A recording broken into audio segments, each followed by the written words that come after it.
provincia vuelve a ser otra vez un trabajo de la Universidad de Huelva. La profesora Carmen Azaustre ha llevado 2 grupos de alumnos. Esta mañana ha hablado sobre un grupo y ahora va a hablar sobre otro. Ahora se titula Derechos Humanos, asentamientos de migrantes en la provincia de Huelva. Y ha estado redactada por Celia del Rocío Crisol Ruiz, Julia Limón de Castro, Marta Martín Yáñez, Lola Pato León y Paula Peláez Grajea, y dirigida por la doctora Carmen Azaustre. Cuando quieras, Carmen. Muchas gracias. Buenas tardes a todos y a todas. Muchas gracias, Isabel. Y esta vez todo va correcto. Pues efectivamente es el segundo trabajo de... Yo tenía 12 grupos, porque elegí un grupo. Yo tenía 2 grupos, el turno de mañana y el turno de tarde, y elegí el turno uno de mañana y otro de tarde, para que no hubiera discriminación entre uno y otro. Elegí los 2 mejores que yo creí conveniente y son los mejores. Entonces este trabajo de la tarde, este es el grupo de tarde, complementa al grupo de mañana. Y bueno, entonces como es una complementación, puesto que aunque fuimos al mismo sitio, al mismo lugar, al mismo asentamiento, cada una lo vio desde, aunque veíamos todo lo mismo, pero cada una lo ha enfocado desde perspectivas, y además entrevistaron a diferentes alumnos, usuarios, que con los alumnos, usuarios de allí, inmigrantes, ¿no? Y ante todo, bueno, también tengo un breve comentario del trabajo, puesto que Isabel me lo exigió, me lo dijo amablemente. Y entonces yo escribí, que prácticamente es como un resumen de todo el proyecto que llevamos a cabo, porque esta clase la clase de mañana tenía 12 grupos y el de la tarde tenía 13. Entonces, cada grupo estaba compuesto por 4 o 5 alumnos, porque multiplicáis los alumnos que yo he tenido todo el tiempo. Y este año voy por el mismo camino. Entonces, yo digo así, que este proyecto de clase aborda de manera rigurosa y comprometida la realidad de los asentamientos de migrantes en la provincia de Huelva, un fenómeno estrechamente vinculado a la actividad agrícola y a la estacionalidad laboral. El alumnado ha puesto el foco a analizar cómo las condiciones de vida en estos asentamientos vulneran derechos fundamentales reconocidos en la Declaración Universal de los Derechos Humanos de 1948 y en la Constitución Española de 1978. Entre ellos, el derecho a una vivienda digna, a la salud, a la educación y a la no discriminación. A través de este trabajo, que combina investigación documental, análisis legislativo y aproximaciones testimoniales, se evidencian las carencias estructurales de estos enclaves, ausencia de infraestructuras básicas como agua potable, saneamiento y electricidad, así como situaciones de hacinamiento, inseguridad y exclusión social. Este diagnóstico no solo refleja una problemática humanitaria, sino que también cuestiona el papel de las administraciones y la eficacia de las políticas públicas en materia de derechos humanos y de migración. El proyecto se enmarca en un enfoque educativo que fomenta la conciencia crítica y la responsabilidad social. La implicación del alumnado ha ido más allá de la simple descripción de la realidad. Se proponen reflexiones y posibles líneas de intervención, como el refuerzo de la mediación intercultural, la mejora de las condiciones laborales y el acceso a los servicios esenciales. Asimismo, se pone en manifiesto la necesidad de trabajar desde una perspectiva de justicia social que reconozca la dignidad y las aportaciones de las personas migrantes a la economía local. En definitiva, este trabajo ha constituido un ejercicio formativo integral, ha desarrollado competencias académicas, reforzando valores éticos, y ha conectado el aprendizaje con problemáticas reales que requieren la atención urgente de la sociedad y las instituciones. Su mayor valor ha radicado en la conversión del aula en un espacio de compromiso y de transformación social. Lo dije esta mañana, pero es cierto. Luego estuvimos debatiendo todo lo que ellos vieron, y sí es verdad que tuvieron un espíritu crítico, ellos ya hablaban de justicia social, hablaban de administraciones, hablaban de, bueno, si por ello fueran ya hubieran terminado con estos asentamientos, si por ello hubiera valido, ¿no? La verdad es que se comprometieron, todos los grupos se comprometieron, pero estos dos, al cual yo elegí, fueron un poco más allá, y por eso están aquí hoy en día, los cuales yo estoy presentando. Estos alumnos quisieron venir, pero no han podido, no pueden porque ya empezaron las clases, y bueno, y tampoco son de Huelva, la mayoría son de Extremadura, de Sevilla, del norte de la provincia de Cádiz, que van a estudiar allí, y claro, ya se gastan dinero para estar en Huelva. Pues la verdad, entonces yo le dije que no se preocupara, que yo los iba a defender con toda mi emoción y amor hacia ellos. ¿Qué? No nos ha dado tiempo, Isabel. No nos ha dado tiempo. Porque cuando se fueron en julio, cada uno se va por un lado. Y cuando yo lo he tenido, sí tengo fotos, pero no sé si se vendrá, si se verá. Fotos tengo con los libros, que ellos fueron a buscarlo a mi despacho y están todas con los libros ahí puestos, que luego te les enseño, ¿no? Pero la verdad es que fue muy bonito. Bueno, pues además es su primer trabajo, están en primero, son su primer trabajo, al cual están en un capítulo del libro que lo van a ver como que es un manual al cual va a ser también de estudio y de consulta, o sea que realmente sus nombres van a estar ahí prácticamente desde primero de carrera, porque todos son alumnos, ahora están en segundo, han empezado segundo, ¿no? Yo hablé también de todo, el marco teórico sí que es muy parecido, porque ellos utilizaron toda la información, capítulos de libros, documentos en internet, en fin, artículos científicos también. Yo le di algunos artículos para que se leyeran sobre la inmigración y también fueron documentándose a través de todo este proceso.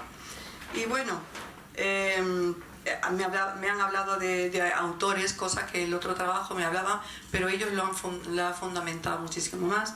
Y me hablan de Esquilano en el 2018, el cual está hablando precisamente de cómo este hombre nos informa a lo largo del tiempo. Estos asentamientos, nos dicen, han ido creciendo en número, pero también en precariedad. A pesar de las numerosas denuncias de organizaciones no gubernamentales y colectivos sociales, las políticas públicas han sido ineficaces, contribuyendo a la agravación del problema. La problemática reside en las condiciones en que el asentamiento presenta, pues hay acumulación de residuos y materiales altamente inflamables que se han utilizado para la creación de chabolas, desencadenando incendios que desde hace años ponen en peligro la vida de estas personas. Es cierto, porque hay otro asentamiento en Lepe, ya hubo incendios, lo provocan ellos mismos realmente. Ahí sí que hubo un fallecido, luego le echaron la culpa a una bomba de butano que explotó, pero realmente todas las personas que viven de una manera miseria, que son míseros, se vuelven miserables realmente, porque entre ellos mismos hay luchas de poder también, ¿no? Y en el asentamiento de Lucena del Puerto, al cual estuvimos con el alumnado, el día anterior hubo un incendio, que por cierto, siempre hay un jefe en cada asentamiento. En este caso, en el asentamiento de Lucena del Puerto, hay 3 asentamientos, le llaman el Bosque 1, el Bosque 2 y el Bosque 3, porque están en bosque, están en pleno pinares del Coto Doñana, o sea que están en un sitio privilegiado donde la humanidad, ¿no? Dicen que el Coto Doñana es la zona protegida de animales de la reserva, pues allí están establecidos ellos, ¿no? En una parte del Coto, porque ya Lucena del Puerto está dentro del Coto Doñana. El día anterior efectivamente hubo un incendio de una chabola que vimos los restos del incendio y no hubo desgracia humana, pero sí es verdad que la persona que vivía en esa chabola se tuvo que ir, porque por lo visto no era la primera vez que habían atentado contra su chabola, su vivienda, porque las viviendas están construidas con tela de esta negra muy finita, no sé, como de plástico, y luego le ponen una puerta, no sé cómo lo hacen, le ponen una puerta y un candado, y ellos tienen su candado, su llave de candado, y piensan que están seguros, pero realmente es tan frágil que eso arde y así están viviendo, ¿no? los residuos, es cierto, no recogen la basura y se amontonan a lo largo de todo el proceso de los asentamientos chabolistas. Y ahí hay ratas, vimos toda clase de insectos. Y ahora en verano, que esa zona, toda la zona de la costa de Huelva tiene mosquitos por las marismas que hay, pues eso es un mosquito, allí no se puede vivir. Realmente no se puede vivir. Luego también ellos también nombraron a Gualda en el 2012, que nos dicen que ellos dicen denunciaba que hoy en día el asentamiento de Lucena del Puerto, entre otros, representa la ausencia e irregularidad de la intervención del Estado, además de la explotación laboral que sufren los inmigrantes irregulares para poder permitirse viviendas que quebrantan los derechos humanos, pues este trabajo y lugar se han convertido en su única opción. No tienen otra, viven así. Entre ellos siempre como hay un líder, y el líder es ahí el que manda. Hay un bar que bueno, es que como parece un extraperlo, la época del extraperlo como se vivía, ¿no? Y esa persona pues vive de lo que le puede quitar al otro vendiendo una Coca-Cola, que nos compramos una Coca-Cola porque aquel día hacía mucho calor por la tarde, yo lo llevé por la tarde.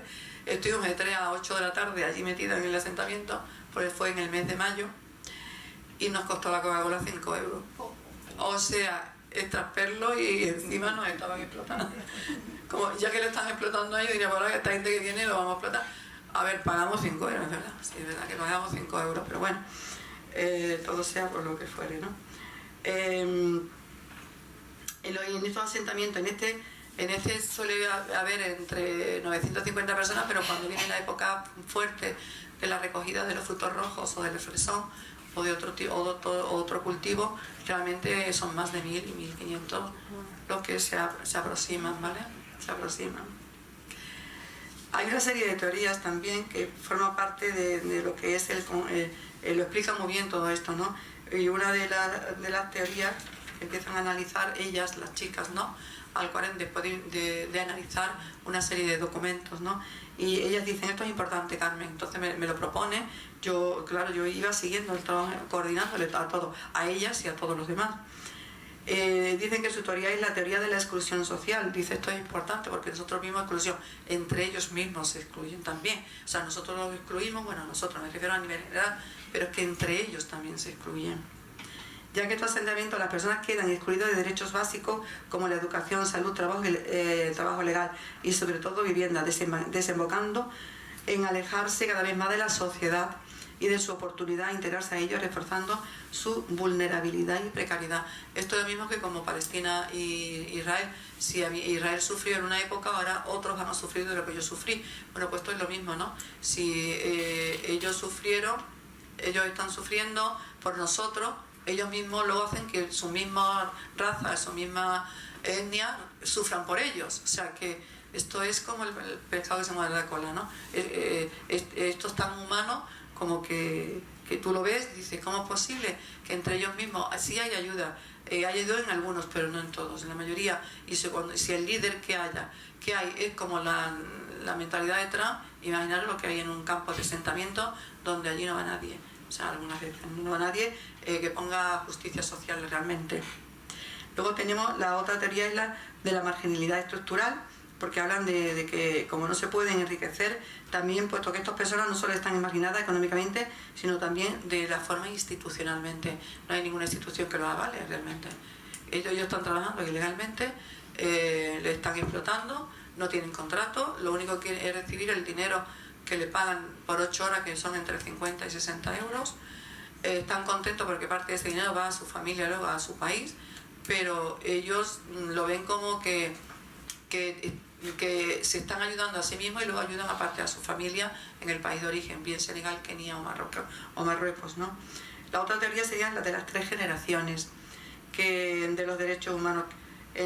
Ahí está la primera generación, que ellos la ven muy importante, que sería la generación de la libertad, igualdad y de la fraternidad. Esto como lo de Francia, ¿no? Como la legalité, liberté y fraternité, ¿no? Bueno, pues... Bueno, ya, pero está escrito, ¿no? Lo dice Basak en el año 2016, ¿vale?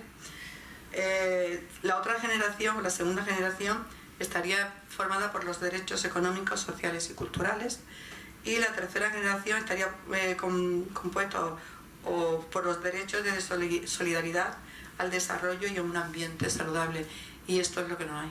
O sea, no hay ni una tercera generación, no hay ni una segunda generación en estos asentamientos, y tampoco hay una primera generación, por mucha igualdad, libertad que ellos quieran, o fraternidad.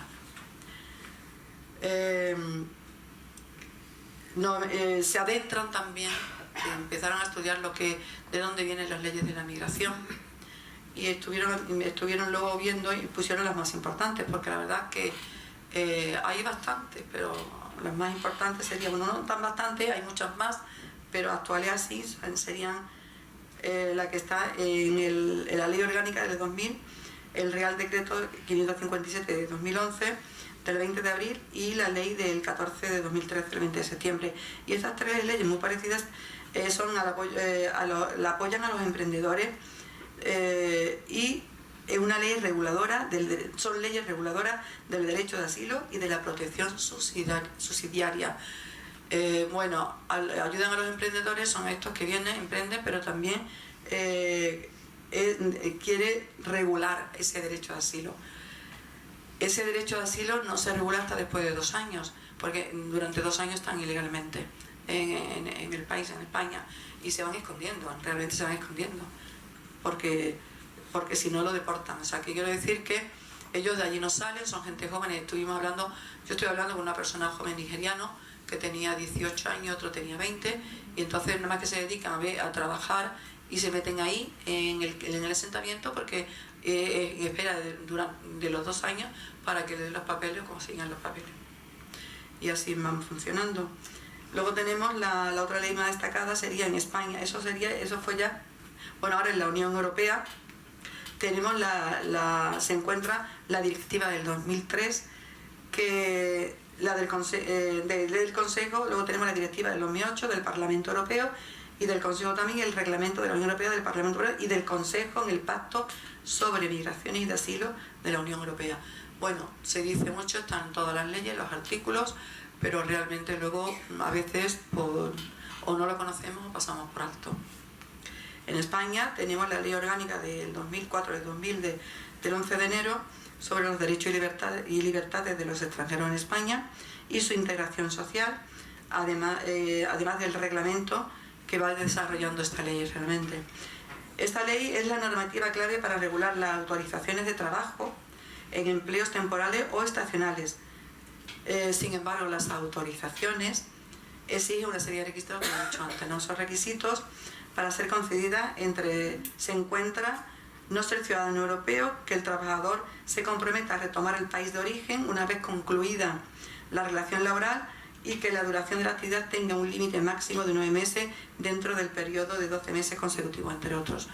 La verdad es que muchos sí regresan o retoman su país, luego vuelven, pero no se van todos. No se van todos.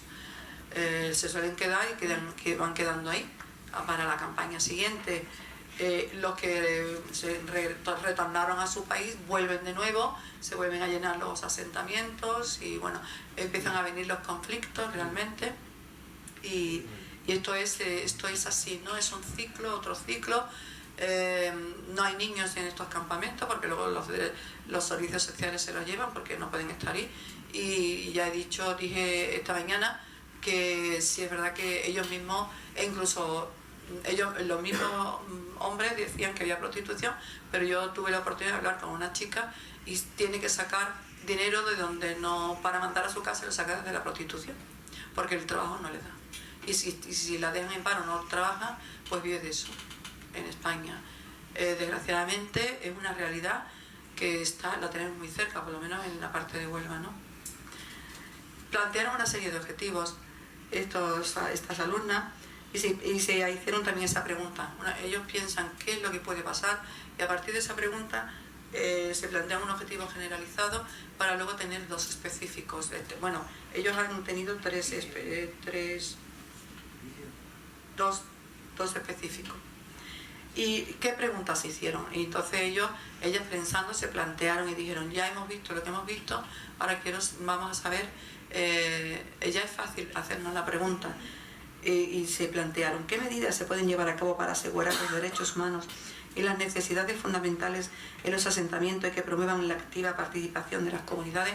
Lo hacen a un nivel general, pero claro, el proyecto sale de un nivel particular, formamos parte de los objetivos específicos, y entonces el objetivo general que se plantea sería garantizar los derechos humanos de las personas que viven en el asentamiento, que es lo que se pretende o lo que se intenta pretender, porque no hay derechos ahí humanos. Y luego se plantearon dos objetivos, no tres, perdón, objetivos específicos que serían llevar a cabo leyes concretas que aseguren recursos básicos, promover la colaboración activa de las comunidades y determinar decisiones que afecten a sus derechos y condiciones. Bueno, pues de estos tres objetivos específicos, que es lo que se levanta el proyecto, realmente no se han podido ver, no se pueden cumplir, porque realmente llevar a cabo leyes, si ya tenemos las leyes, nosotros no somos juristas, no podemos hacer otras leyes después de lo que hemos visto. Sí es verdad que se deberían de acercar muchísimos juristas allí para ver lo que hay, que no lo hacen, que realmente no lo hacen. Las comunidades, bueno, las comunidades pues dan a veces dan la espalda, e incluso los ayuntamientos de cerca pues saben que ahí existe, que está ahí, pero ahí se queda, ¿no? Y luego determinar qué decisiones afectan a sus derechos. Pues los derechos humanos están por los suelos, no existen, están violados esos derechos humanos. Este grupo eligieron a dos trabajadores de Senegal que tenían 20-25 años, ¿no? Ellos, el primero y el trabajo, eligieron a 7 hombres y 3 mujeres, y ellas decidieron ir a los más jóvenes, ¿sabes? Porque al fin y al cabo yo he completado o sea, este trabajo podía completarse en uno solo con los dos, pero ellas querían llevar sus nombres en el suyo. Hacen una metodología, la metodología que utilizan es de corte cualitativo y además descriptivo, porque ellas van describiéndolo todo. ¿Y cómo empiezan? Pues se plantean cuál será nuestro principal objetivo, que ya lo he puesto, ¿no? Luego se realiza una revisión de la literatura de documentos, luego hay una recolección de datos que serían las entrevistas que le hacen precisamente a esos dos jóvenes senegaleses entre 20 y 25 años, y realmente, y para garantizar esa validez y confiabilidad de los hallazgos que tuvimos nosotros, se aplicaron técnicas como la triangulación de datos. Y esto da lugar a la validación de todos estos datos, para comprobar que como realmente es una investigación de corte cualitativo que es descriptiva, pues se puede pensar que no es científica, es tan científica como la cuantitativa, con datos estadísticos. Esta es científica, pero para hacerlo más fiable hacemos lo que es una triangulación de datos. Entonces comparamos todas las herramientas que se han utilizado, tanto la observación, porque utilizan la observación, la entrevista, se compara y entonces cruzan datos, de forma que estos datos cruzados dan lugar a lo que es luego al informe de la investigación, que es lo que realmente llega a las conclusiones y a los resultados, ¿no? Para hacerlo científicamente posible.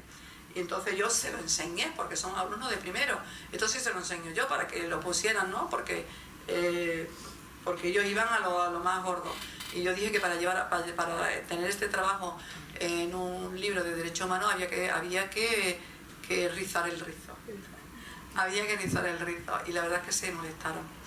Luego también hicieron esas conclusiones, ¿no? Y ellas recomiendan, hacen también recomendaciones que están bien, que me parece muy bien, porque ellas vieron que no había justicia social, y para ellas era dijeron, ¿cómo es posible que estemos aquí y no nos demos cuenta de lo que hay al lado? Bueno, pues esa es la realidad, también, bueno, ya he dicho que hay un análisis cualitativo. En la observación, ¿qué observaron ellas? ¿No? Ellas hicieron una lista de control, ¿no? Y para ver lo que van a observar. La llevaron antes de estar en el asentamiento, pero luego, una vez allí, la ampliaron. Y cuando me la presentan, digo, Dios, ¿qué habéis hecho? ¿No? Pero luego la tocaron toda, o sea que luego ellas investigaron.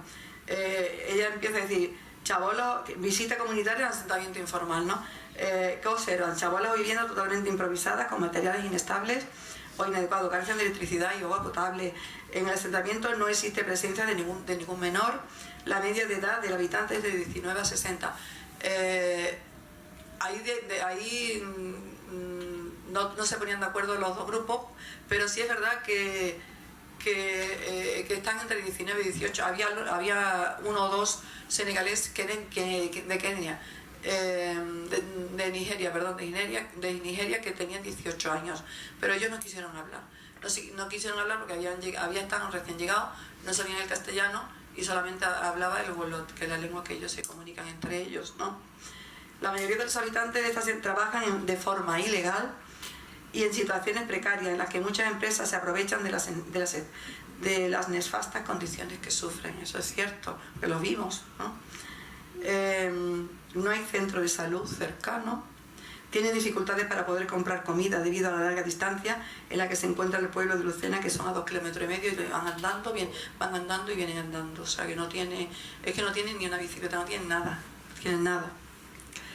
Las personas del asentamiento están divididas por su país de procedencia. Están las chabolas de Nigeria, las chabolas de Marroquí, las chabolas de Senegal, y hay otros países más de África subsahariana que ahora no me acuerdo, pero vamos, los que son más son esos países, ¿no? Los otros vienen 1, 2 o 3 y se instalan, ¿no? Actualmente hay un bar, que es lo que dije, que ahí compramos la Coca-Cola de 5 euros. Un bar, sala de cine y discoteca. Bueno, tienen un ocio, pero ahí solamente van los hombres. Las mujeres que hay se quedan en las chabolas, y por la noche las más jóvenes se prostituyen, pero vamos, se prostituyen fuera del centro de donde están todo el asentamiento. La Cruz Roja suele asistir al asentamiento con 2 trabajadoras, y existe una escuela para los adultos. Ya dije esta mañana que la escuela son 4 palos, una lona y ya está. Y no hay más, y la silla y una mesa o 2 de escuelas que la tenían a rumbar allí, se la han llevado, la Cruz Roja se la han llevado, y ahí es donde lo hacen. Le enseñan, es verdad, una vez por semana palabras en castellano, y muchos, la verdad que han aprendido, no muy bien, pero la verdad que nos entendemos con ellos, ¿no? Pero no hay una gran mayoría de entendimiento por el idioma, ¿no? Nosotros, ¿no? Digo nosotros. Aquí ellos tienen también han puesto, que es algunas de las cosas que le dijeron usuario 1 y el usuario 2, le voy a decir nada más que unas pocas porque tienen muchas, ¿no? Dice, al comenzar, esto es lo que le contestaron uno de los usuarios o de los migrantes que estaban allí. Al comenzar mi vida en el asentamiento, los servicios sociales me quitaron a mi hija. Es muy duro vivir en estas condiciones, decían, ¿no? Luego, en el usuario 2, ese es más expuesto, pero aquí se explayan, porque este hablaría más, conocería mejor el castellano cuando habla más. Dice, en el asentamiento han abierto una escuela para todos los adultos, pero vamos, que ahí no van todos. En este asentamiento hay un terreno de una chabola que se quemó dentro de ella y se encontraba un matrimonio, el hombre murió y la mujer se encuentra todavía en el hospital. Eso fue el día anterior estuvimos en una chabola que ardió, pero no hubo muertos, pero creo que hoy, 15 días antes, hubo otro incendio y me metieron fuego con el matrimonio adentro. Son ellos mismos, no vienen de fuera del pueblo, son ellos mismos. Luego dice otro, nosotros intentamos tener papeles, la mayoría no lo tienen, no tenemos. En algunas chabolas suelen vivir grupos de 3 o 4 personas, vienen voluntarios a darnos las clases, que son de la Cruz Roja. La gente que vive aquí no quiere que se robe, sino que se trabaje como hacen la mayoría, aunque sea por poco dinero. Quien roba es mal visto en el asentamiento, o sea que hay robos.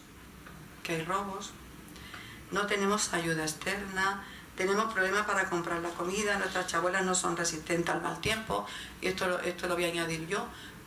Cuando llueve mucho se inundan todo el terreno y todas las chabolas. O sea, están en agua realmente.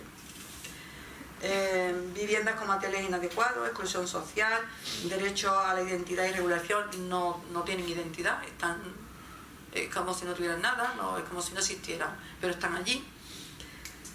Ausencia del Estado en servicios públicos, separación familiar, ¿verdad? Que se separan, sobre todo a los hijos, a los niños y niñas. Y bueno, y las condiciones laborales precarias. pero eso ya le corresponde a los empresarios que los contratan ilegalmente, que no tienen ningún contrato y los tienen ahí, los explotan durante 8 o 10 horas todo lo que necesite para la recogida de los frutos, ¿no? De los frutos. Es verdad que luego tiene su triangulación, de que van interrelacionando todos los datos de lo que ellos han hecho. La verdad que es un trabajo muy exhaustivo que han hecho para ser alumnos de primero. Y luego ya en cuanto a las conclusiones que ellas realizan, pues ellas dicen que vulneran están vulnerando los derechos humanos de todas las personas que viven en ese espacio, o sea que ahí no, y tanto vivienda, salud, educación, identidad y trabajo. Luego también hablan del impacto del tema que se ha elegido. Para ella fue algo novedoso o nuevo, aunque sí sabían de asentamiento y de los migrantes que están trabajando en Huelva, porque trabajan no solamente en los aeropuertos, en Lepe, en Moguer, en Palos de la Frontera. También hay asentamientos, pero por lo visto están en otras condiciones. Pero a mí me hablaron de este pueblo y los llevé y no se equivocaron. O sea, no se equivocaron. ¿Y cómo estaba? Durante la visita, luego dice qué impacto nos dio. Durante la visita realizada al asentamiento se constató la falta de acceso a los servicios básicos. No tienen servicio, no tienen váter, no tienen nada. No se duchan, se duchan con unas gomas de agua fría. Bueno, cuando hay agua, cuando no tienen agua, lo que hacen, no sé si lo habéis visto, en una garrafa de 5 o 10 litros, que no la cogerán por ahí, meten una goma, intenta que, no sé cómo lo hacen, pero le van cayendo el agua en la goma porque no lo estuvieron explicando, ¿no? O sea que lo hacen de esa manera. También la tienen para beber y para cocinar. Cocinan con butano, porque llevan butano. Aunque se le ha prohibido, los de la Cruz Roja han dicho que no cocinen porque se le echa las culpas a las bombonas de butano, ¿no? Que explotan o que no tienen cuidado. Pero realmente luego se sabe que no, que entre ellos mismos tienen rencillas y incendian sus chabolas para que se vayan. En fin, que sitúa a todas estas personas en una situación extrema de vulnerabilidad y por tanto de exclusión social. Bueno, aquí hay también, en cuanto a la investigación que hicieron, ellos dijeron hay un déficit a nivel social, y empezaron a hacer un estudio crítico. Ellos empezaron a hablar críticamente sobre la igualdad de derechos y la justicia social y la responsabilidad colectiva frente a la situación de exclusión. No existe porque ahí no hay nadie que vaya a hacer justicia social. Luego lo hacen desde el enfoque académico también, y empieza a decir que esta investigación se enriquece sobre el debate de los derechos humanos en Europa, especialmente en contextos de pobreza extrema dentro de los países desarrollados. Ese enfoque académico, aunque te está hablando de los derechos humanos, lo consideran porque como van 2 voluntarios de la Cruz Roja, piensan que es humano enseñarles por lo menos parte o el lenguaje del cual están trabajando para enterarse, ¿no?, de sus derechos. Ellos quieren enterarse de sus derechos, de las leyes que tiene España, pero es difícil, no se lo explican. Van al ayuntamiento, ellos se van, algunos que son más líderes o más espabilados van al ayuntamiento, pero tal como van luego se tienen que venir y no reciben nada, o sea que todavía no lo dijeron. Luego ¿el ayuntamiento no lo recibe? Sí lo reciben, pero no solucionan, entonces vienen de vuelta como llegaron. Le hablan, le dicen, ya lo haremos, los conforman, pero que ellos saben que no van a llegar. No es que lo echen, no, sí lo reciben, pero bueno, lo reciben los asuntos sociales, ¿no? Sí, los asuntos sociales. El alcalde no va a decir. No, el alcalde no, los asuntos sociales. Ellos piensan que uno de los desafíos que tuvieron es la información directa, y a partir de ahí, bueno, pues ya empezaron ellos a pensar que lo que le dijeron, que todo lo que iban a decir iba a ser de una manera ética, que toda crítica que ellos les dijeron en su entrevista, lo más fuerte quedaría, pero ellos iban a denunciar todo aquello que realmente tiene que ver con la dignidad humana y con los derechos humanos. También dijo, tenemos confidencialidad, no querían que dijeran sus nombres, pero sí dijeron sus edades, ¿no? Y bueno, y luego ya vi al final ya, pues recomiendan. Y yo voy a decir unas pocas que ya termino. Y dicen, este trabajo, dicen ellas, ¿no? Las chicas, ¿no? Ellas tienen entre 19 y 20 años, ¿eh? Porque están en primero. Sí, pero he encontrado grupos con bastante maduros. Es difícil, pero bastante maduros realmente, ¿no? Nos ayudó a entender las condiciones de vida en los asentamientos y las necesidades de las personas que habitan. Hemos podido observarlo, ya empiezan, ¿no? Las carencias de servicios básicos que presentan, como no tener agua potable, vivienda no acondicionada, con el clima ni con las necesidades que una persona requiere. La acumulación de residuos en un mismo lugar, conviviendo con espacios nada higiénicos. Por ello es importante que se implanten leyes, claro, ellas dirían, si las que tienen no sirven, tendrán que hacer nuevas. Se lo planteaba. Carmen, si yo fuera jurista, me decía, sí, pero no lo somos. Dependemos de otros, ¿no? Que implanten leyes que garanticen el acceso a los recursos básicos. Y recomiendan priorizar el acceso de los habitantes del asentamiento al agua potable y a la sanidad de la iglesia. No hay, es que no hay tuberías, ¿no? Eso tendrían que hacer trabajos, ¿no? No hay. Involucrar a la comunidad en la elaboración de estrategias que se lleven a cabo, creación de sistemas para evaluar las mejoras realizadas, promover la investigación para la mejora de las condiciones. Ya piensan, esto se tiene que dar a conocer a través de investigaciones y tiene que partir de gente joven como nosotros en la universidad. Y es cierto, por eso lo hice yo en ese momento. Y avanzar en la investigación para optimizar las condiciones existentes. Y ya está, creo que ya lo único que hacen ya es decir que informan, ellos quieren informar sobre las condiciones de vida, informaron sobre la situación laboral, sobre la organización y sobre los servicios que hay. O sea, ya esto lo resumen un poco así, ¿no? También decir que todos viven esperanzados en un futuro, pero muchos no lo ven porque todo va muy despacio, muy lento, todo es cuestión de que tú vienes aquí a vivir mejor, pero yo te voy a explotar, que es lo que están haciendo, ¿no? Muchos. A aquellos que ya tienen conseguido sus papeles, sus documentos, pues indudablemente tienen que hacer un contrato. Todo el que viene que no tiene contrato, pues está de forma ilegal y se tienen que callar para que no sea denunciado y lo extraditen fuera. Porque claro, muchos se tienen que ir o lo echan fuera, ¿no? Entonces asumen que va a vivir en condiciones infrahumanas, pero que a la misma vez va a ayudar a su familia en su país, pero que luego ellos pueden conseguir, al cabo de 2 años, pueden conseguir los papeles y bueno, y ya puede trabajar de una forma legal y se puede, porque claro, ellos quieren también irse de allí, no pueden ahora mismo, ¿dónde van a ir? Entonces ya buscar en otro lugar donde su trabajo sea más remunerado y en otras condiciones.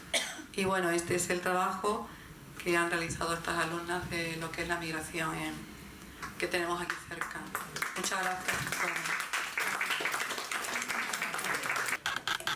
Este año ha colaborado con nosotros una universidad, la Universidad Adventicia del Plata, en Argentina, con el trabajo titulado Ética y Derechos Humanos en tiempos de la posverdad.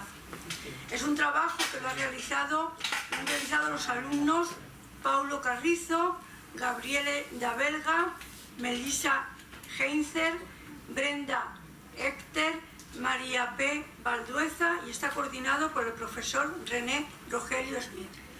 Estos alumnos han grabado un vídeo junto con el profesor explicando el resumen del trabajo que han hecho. El trabajo está en el libro. El vídeo lo adjuntaré con el vídeo de hoy, de las jornadas de hoy, y lo podréis ver pues cuando lo monte, ya os lo pasaré y podréis verlo. Tengo que daros encarecidamente las gracias y la enhorabuena, porque yo no sé si sois capaces de comprender la importancia de lo que el Ateneo Blasco Ibáñez está haciendo a nivel cultural por los derechos humanos. Fijaros, Somos un puñado de escritores que somos capaces de año a año, ya en 5 volúmenes, ese es el quinto, de dejar plasmado todo aquello que ocurre en el mundo, de buscar todos los problemas que hay, de intentar darle solución, de ser la voz de aquellos que no la tienen. Esto es muy grande, esto es heroico. Os doy las gracias. Luego nos hemos metido con alumnos de la universidad. Fijaros lo que ha hecho la profesora Zaustre. Ha cogido un grupo de alumnos, los ha llevado, los ha dirigido, les ha puesto nota, al final del curso les ha puesto nota sobre el trabajo ese para aumentar la nota final de la carrera. Y estos chavales se han implicado de esa manera que yo creo que hemos sembrado en ellos la semilla de la empatía, la semilla de ser buenas personas para el día de mañana. A mí me parece que estamos haciendo una labor encomiable. Seguid así y muchísimas gracias a todos. Y estoy muy orgullosa de todos vosotros, de verdad.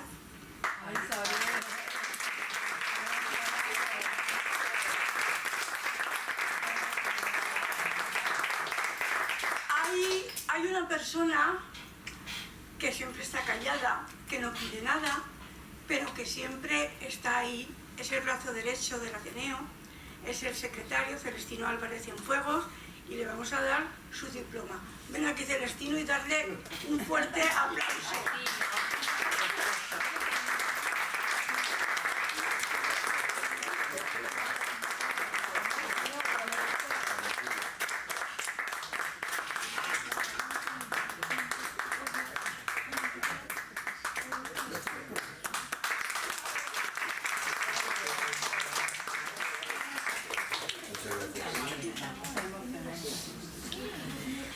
Bueno, y ahora vamos a dar paso al recital. Deciros, no sé...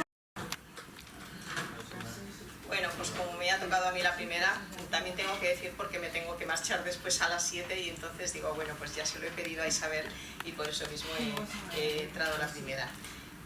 Yo os voy a recitar un poema que habla de un tema. Precisamente muchas de las conferencias pues han tratado esta temática, las guerras, el odio entre humanos y todos estos problemas que nos rodean y en los que estamos, en este mundo tan duro y tan cruel en el que estamos todos, ¿no? Y es un poema que yo he titulado Entre la bruma. ¿Cómo aprender a ser David en este mundo ingobernable? ¿Cómo atrapar a ese monstruo que se oculta entre los pliegues de la piel? Ese monstruo que nos araña en lo profundo y se burla de los miedos que nos hacen vulnerables. Tal vez logremos romper las cadenas que nos atan si enfrentamos la mirada a esos locos que coartan nuestros pasos y arrojamos al aire los temores y avanzamos en tierra descubierta disparando esa piedra sin temblar hacia el punto que derriba a los gigantes cada día en su batalla. ¿De qué sirve de otro modo la metáfora si perdemos los papeles ante tanta hostilidad? No ha de quedar en saco roto tal lectura de intenciones. Siempre existe un puente en las noches de bruma. Buenas tardes. Hemos hablado hoy mucho del migrante y yo soy una migrante. Soy una migrante con el alma en la poesía. Soy María Fajardo Cajamarca, ecuatoriana, radicada en Alicante. En el alma del migrante latino, dedicado a los y las migrantes que sufrimos y luchamos por una vida mejor.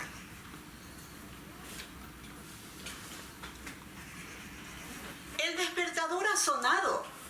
Amanece y veo desde mi balcón el sol que motiva la mañana de verano. Doblo mis rodillas, inclino mi cabeza y agradecer a Dios estar en la lista de los que hoy amanecieron. Soy una inmigrante, soy una latina, soy una madre. La faena espera, desayunar y apurarse para no faltar. Qué triste realidad la del migrante latino que se automotiva para enrumbar su destino. Se acercan vientos de cambio. Mientras haya salud y trabajo, el migrante ahí estará. Migrante, inmigrante, con el alma en la poesía. Migrante que vivimos la incertidumbre y la complejidad de nuestra vida. Inmigrante con cada verso de nuestros poemas en los labios, buscando el sueño ante la continua incertidumbre. Nuestras voces se trasladan al papel con el grito del silencio de una realidad latente y absoluta, manteniendo viva nuestra existencia ante la inmediatez y la opresión en las fronteras. Veo poesía en la mirada triste de mis hermanos migrantes, que sin importar de dónde venimos, podemos cumplir nuestros sueños. Muchas gracias. Entonces, es hora de reflexionar. Esto a mí me inspiró a escribir porque hay personas allá que por temor se dejan amenazar, el miedo los hace callar y tenemos que mirar entonces por las corrupciones que están en el poder. Entonces dice, es hora de reflexionar. No vale la pena extinguir los buenos hombres con valores. ¿Por qué quitar del mundo los que imponen leyes y reglas? Si ellos son los que vigilan conductas para atrapar a los detractores que contaminan sectores, no admirar a los que pretenden manejar el mundo a su antojo por encima de los justos de cualquier manera. Ellos aprietan el gatillo para exterminar al que obra el bien, por pensar diferente, por proponer inculcar valores y concientizar a una juventud amenazada, y las obligan a seguir esas líneas delictivas por temor a ser fusilados por grupos al margen de la ley. Algunos, en su mayoría, su única opción es emigrar antes de ser sometidos por esos grupos irregulares que no piensan en un instante que la lucha también es para sus familiares, principalmente para su familia, y salvarlos de una sociedad podrida, y no se preocupan que sus hijos crezcan en un país mejor. Entonces, ¿por qué acabar con los hombres justos que buscan justicia? Ellos no son sus enemigos. Quieren un país con una vida mejor, darle paz a una sociedad consumida en la guerra y el dolor. Y cuando aparece el simpatizante ideal para salvarnos, los corruptos le quitan la vida.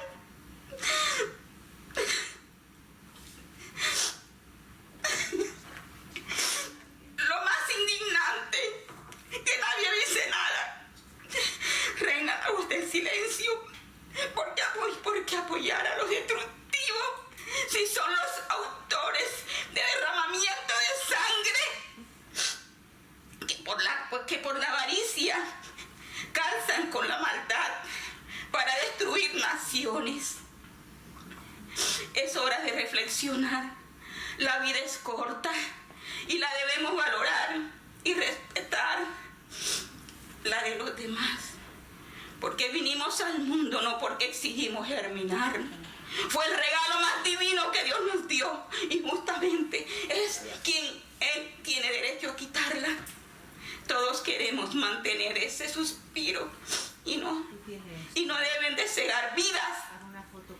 ¿Acaso les cuesta entender a aquellos impulsivos irracionales que asesinar está prohibido? No hay que permitir que malogren a los que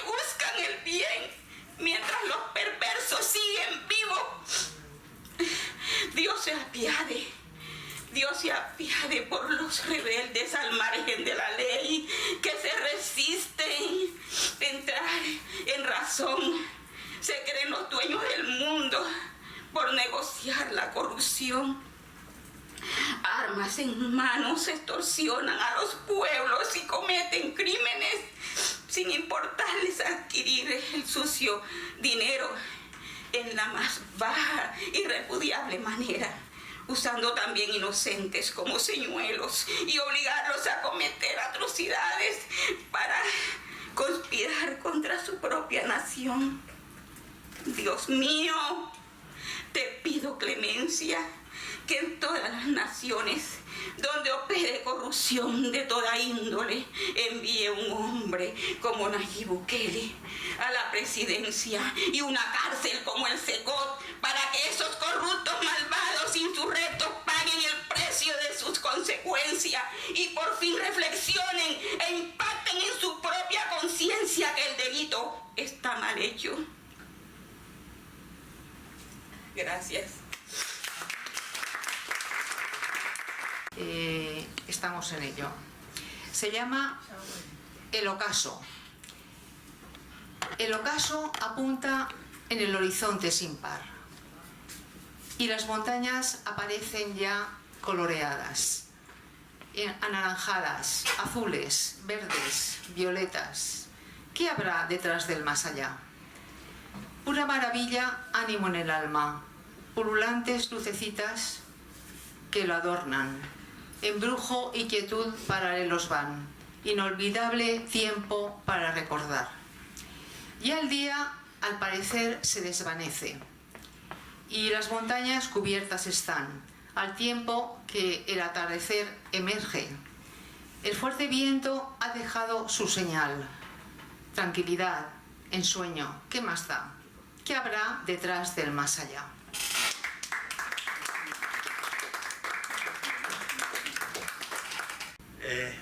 Con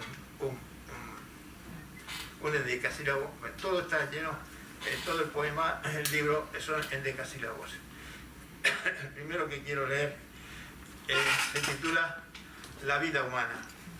Joaquín, solo vas a leer un poema, ¿eh? Bien. Si da tiempo haremos otra cosa, pero solamente uno. Y entonces dice, hay una frase de Erasmo de Rotterdam: quien ignora que la edad más alegre del hombre es con mucho la primera y que es la más grata a todos. Erasmo de Rotterdam. Vivir la vida. Vivir la vida, cierto es que es un asunto personal. Nadie puede vivir vida ajena. Ella opera en la vía de ida, queda del único sentido, senda del único sentido justo, junto y anexo al ser y estar. Unidad, punto de encuentro del vivir la abastecida vida de cada cual. De amanecida entidad individual sin trasunto. Vivir es acomodación, honor que la vida dona a cada individuo, donde la ética es la gran filigrana. Vivencia humana desde el pundonor de la artesanía del vivir, asiduo acto de unidad del ser sin aduana. Muchas gracias. Buenas noches. Querida Isabel Oliver, presidente del Ateneo Blasco Ibáñez de Valencia, España, tengo el honor de estar con ustedes, queridos amigos, señoras y señores. Soy miembro también de Blasco Ibáñez y nos conocemos con muchas de las presentes y de los presentes por nuestros encuentros virtuales que hemos tenido anteriormente con grupos que tenemos de Perú, ¿verdad? Soy Livia Edmer Romero de Ronge, soy peruana, radicada en Alemania.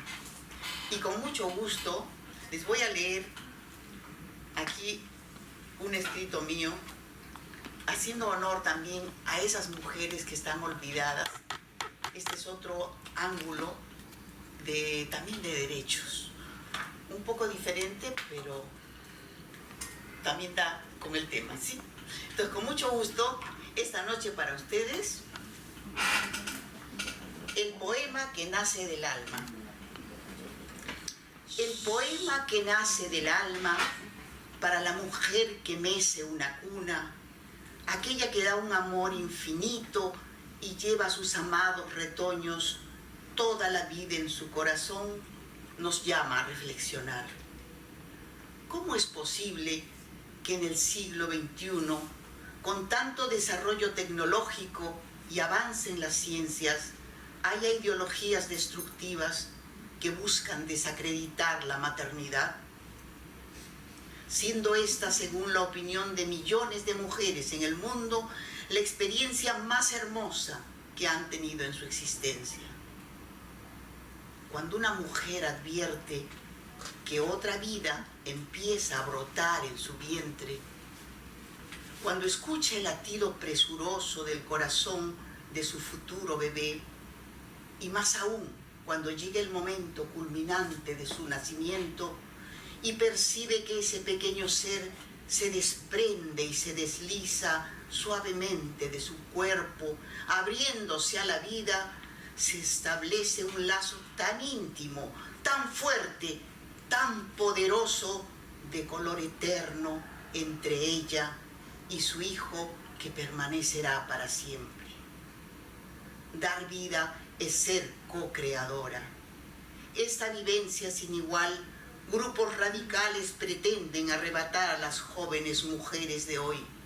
Siembran conflictos sociales e inculcan que su mayor enemigo es el varón, cuando en realidad lo que hay que hacer es hacer cumplir las leyes, que incontables veces son quebradas por la corrupción y por la impunidad de malas e injustas autoridades que no merecen ocupar el cargo que ostentan. Al mismo tiempo, hay que aumentar naturalmente el presupuesto para educación, salud, vivienda y la creación de nuevos puestos de trabajo. Concientizar a los seres humanos en el conocimiento de sus derechos y obligaciones, inculcándoles el respeto a los demás, la colaboración y solidaridad en la sociedad. Cumpliendo las leyes de Dios y la de gobernantes sabios y justos, se evitaría todo tipo de violencia. No reincidamos en el error que cometieron países de Europa Occidental, que dedicaron muchos años realizando control de la natalidad con gran ganancia para los laboratorios internacionales, programas que se les fueron de las manos. Actualmente, países del primer mundo se ven con una población envejecida, con dificultades de un reemplazo generacional. Hay carencia de personal en los hospitales, en las casas de reposo, en jardines infantiles, en las escuelas, en liceos, en la industria, etcétera, etcétera. Es por todo lo mencionado que llamamos a reflexionar sobre este tema tan importante a mujeres y hombres de América Latina y del mundo, para prevenir más problemas en el futuro, por lo cual consideramos muy necesario expresar nuestro sentir sobre el derecho que tiene toda mujer de ser madre y la normal renovación generacional para el bien de la humanidad. Gracias. Pues eso, el eco del silencio, que está escrito en versos de Casieleva, pero no estaba real. Silencio denso cae como cadena. La casa guarda el llanto en sus esquinas y el alma, prisionera de su pena, suspira por las horas ya vecinas. Se arrastra el tiempo sin amor ni arena, la luz no entra y crecen las espinas. La soledad que nunca fue buscada se queda en cada puerta mal cerrada. El cuerpo anhela voces y ternura, un roce, una mirada que consuele, pero la calma huye y la amargura teje su red allí donde más duele. No hay canto que devuelva la dulzura, ni abrazo que el dolor lo desvele. Se duerme el alma muda y sin abrigo, sin nadie que le escuche ni sea amigo. sin nadie que le escuche ni sea amigo. No fue elegida esta prisión tan dura.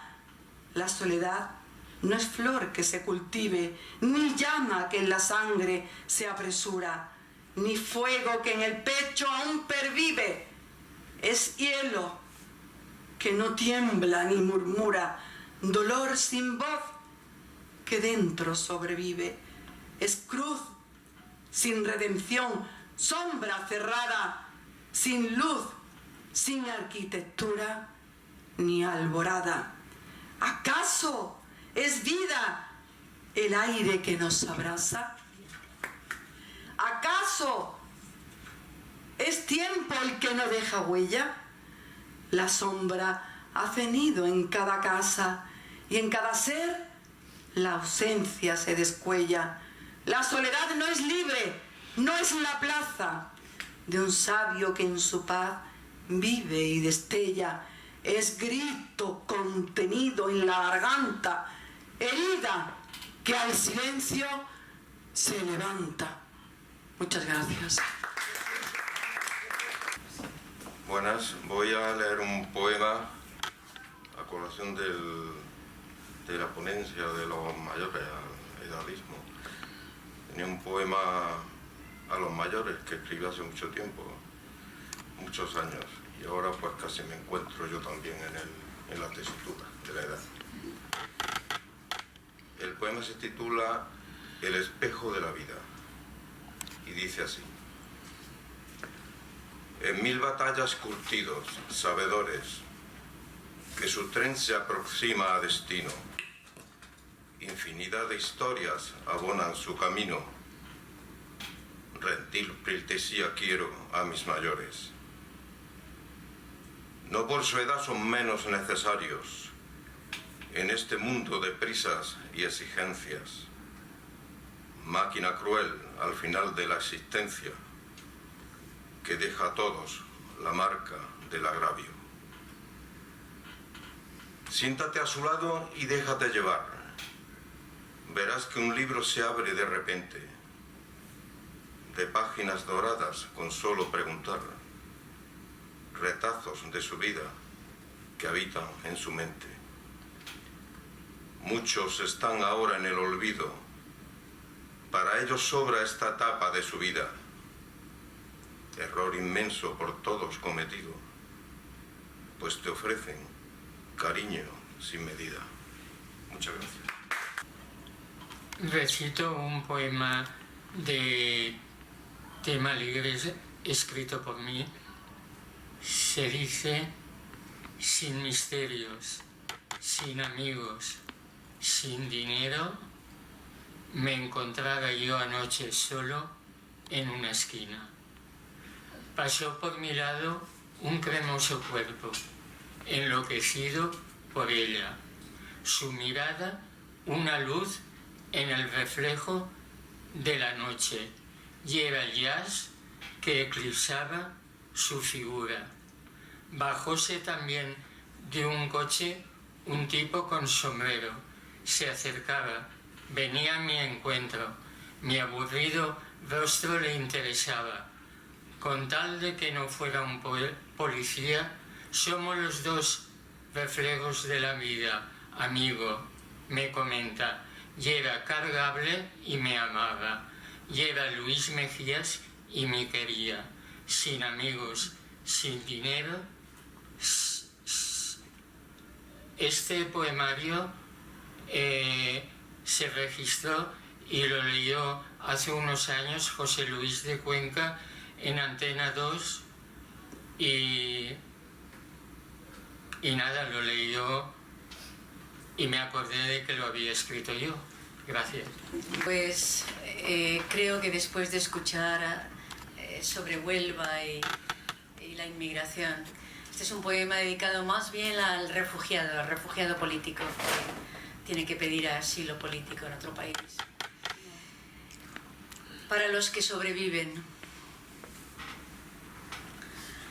a los que al borde del precipicio no pueden permitirse la ilusión pasajera de elegir amar,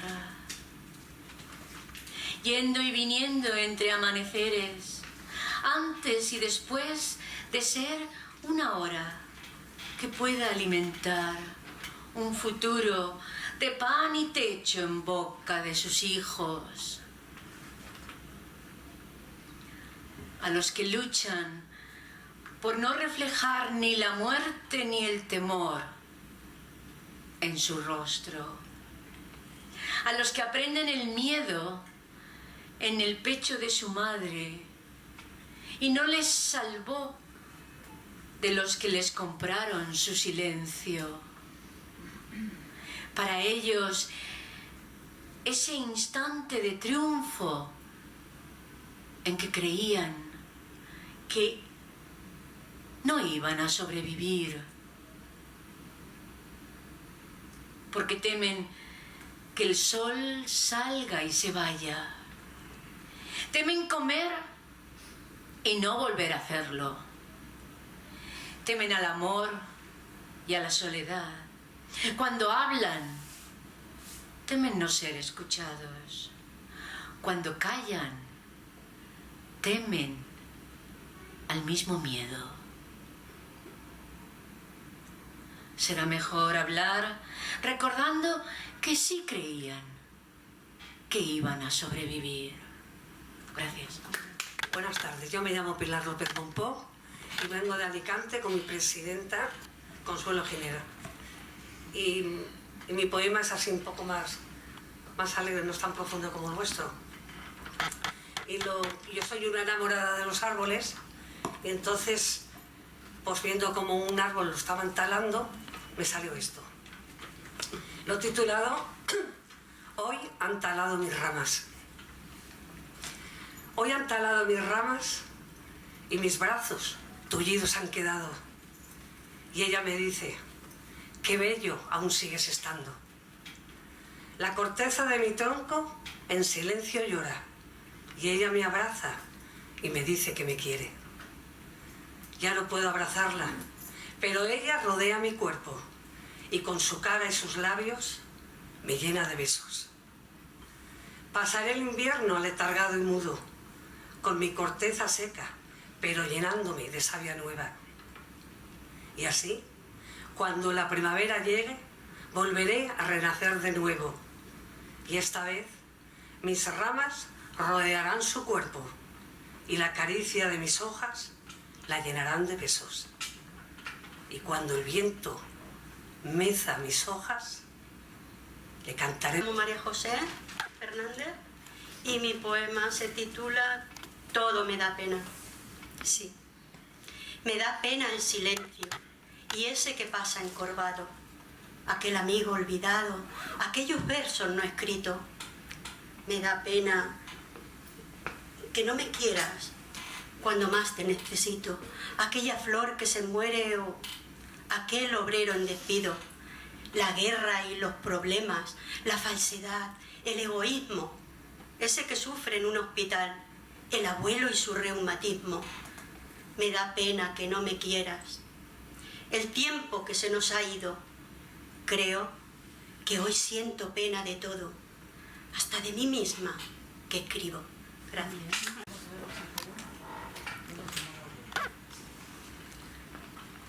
Bueno, pues yo voy a leer un poema que se encuentra en uno de los libros colectivos que editamos en Espejo de Alicante. Este se titula, bueno, siempre se hablan los poetas y luego ponemos un subtítulo, y este es Buscando a Erató, la musa de la poesía. Se titula Amor inmensurable y comienza con una cita del Salmo 123, que dice: nuestro auxilio es el nombre del Señor que hizo el cielo y la tierra. Solo quiero un amor renovado, como el que das, pues eres tú el auténtico amado. Quiero pisar la alfombra de tu cielo estrellado, tus fuentes límpidas de agua pura, verdes jardines, volar por tu palabra segura. No crucifiques a esta sierva que te implora, insegura. Tú que conoces mi corazón, misericordia, Señor, es lo que pido, perdón. Embajadora seré de tu inmensurable don. Gracias. Pues decía que el otro día estaba yo mirando el ordenador antiguo, lo que tenía en el ordenador antiguo, y descubrí algún poema de la época en la que yo daba clase, que ya para mí ya se pierde en la noche de los tiempos así. Y es una crítica a la enseñanza, este poema, escrito en un tono surrealista y barroco. Así lo digo para que no os asustéis. Limado espúreo de las clases ligadas a la ignominia, se titula. El limado y lidido del palacio conturba la esencia de las callejonzuelas. Lípido liposoma que ralea, que lalea, que se devana en el ovillo atemporal de las lanzas anquilosadas. Liza leporina de los labios imberbes se ensarza en el medrar de los paralelepípedos, donde vacantes recurren a la amenaza de los congrios. Rupia de bonífera del cambio selecto se reduce la cabeza de los jíbaros, que nanopiensan y se estrechan en el afán candeal de las amígdalas. Rugen los leones sus leotardos de prisa, saltan los canguros sus australias rendidas, levan en los monos las arbóreas consecuencias del alba, bajan a los subterráneos underground, los motivos rendidos, los deseos vetados, las inconsistencias preferidas del niño que violó al pájaro de las sombras, al pájaro de fuego, herido entre las sangres papiriformes de la ígnea prevalencia que concrema, que conculca, que conclama.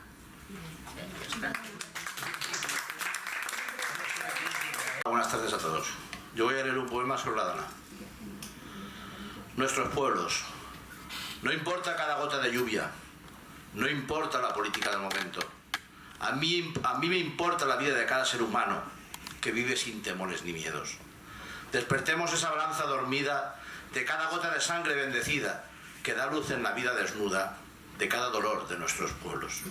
Valencia es un vergel infinito de cada tesoro que es eterno a través de cada persona voluntaria que se descubre sobre sus sentimientos.